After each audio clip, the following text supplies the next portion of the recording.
Welcome back. Jobs in America, the March jobs report due out tomorrow morning, 8:30 a.m. Eastern time. We've got a special all around it. Economists are expecting the economy to have added 180,000 jobs last month, with the unemployment rate holding steady at 4.7%.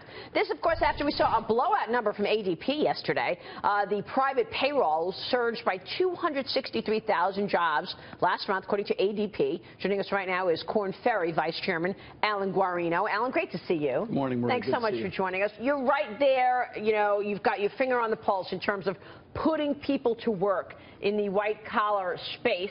Where are the jobs? Where are the jobs? What we have right now is what we're calling a head-scratching job market. If you look at global GDP, ex-India and China, it's not exactly robust, but we're adding jobs. So the good news is the numbers are the numbers. Healthcare, professional services, the same thing we've been saying throughout the recovery, are two hot areas. But here's what's really exciting. We've got a happy spike in durable goods. Manufacturing, construction, mining, really exciting to see that, and hopefully sustainable. The other thing I think that's exciting is emerging tech. Here in New York City, Silicon Alley, if we poll the job postings that are covering that market, which are startups, 18,000 jobs posted in New York City alone for what is Silicon Alley, developing and starting new companies. And NYU Langone has 700 job postings in the healthcare space. So that's so healthcare technology, that's where the growth is. And that makes sense because we're living longer, the wellness story, and obviously technology. Yeah. So, Alan, what are you seeing in your market? Typically, are people going outside now to bring talent in, or is succession planning still? How is all that working for you? Bob, it's an exciting time to be in our industry. You know, Korn Ferry covers everything from succession planning to actually going into the market and recruiting people. Yes. Talent is the secret weapon. Technology, while it is tremendously evolving, it's a commodity. If you don't do it, you die. But if you do it, you don't get ahead. Yeah. And so as a result, we're seeing it everywhere in recruitment and development and all of that. I think it's really, really an important point because technology without talent becomes meaningless in many ways. What I'm curious about is there's so many people who said these jobs, manufacturing jobs, we're talking about that, are gone. They're never coming back. We're seeing them coming back. What's your view? Are they coming back? You said the question is it sustainable? What do you think? I think the answer is stay tuned. Okay. What kind of manufacturing jobs are these? While obviously we would love them to be big manufacturing, we know that's not likely indicative in these numbers as yet because we have to rebuild some of the infrastructure if that's going to happen.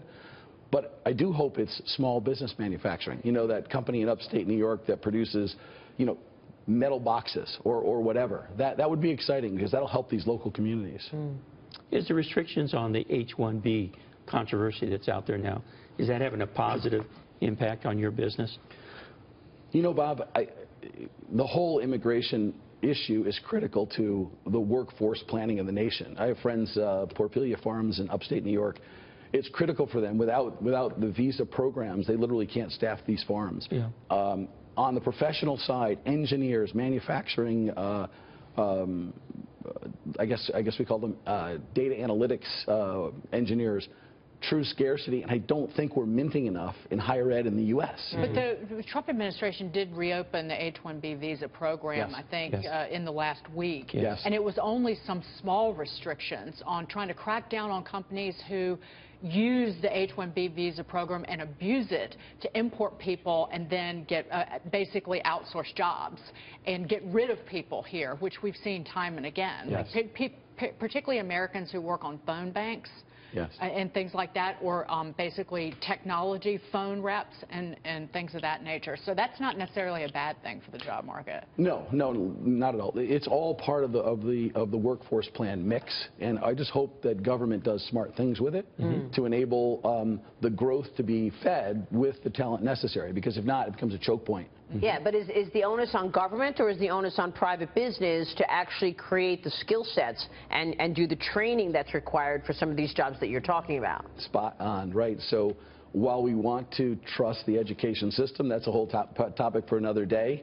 And absolutely, positively, investment in training, we call it learning and development, is absolutely essential to bring people from base level capability and competency to a level that will have big impact in the company. Yeah. We had that at GE, and I really appreciated that. Being at CNBC, I was able to take some training classes at GE, and it was incredible. Yeah, I think corporations that do that, Maria, I have a view. You know, when you invest in capital, you immediately depreciate the value after the time you bolt it down.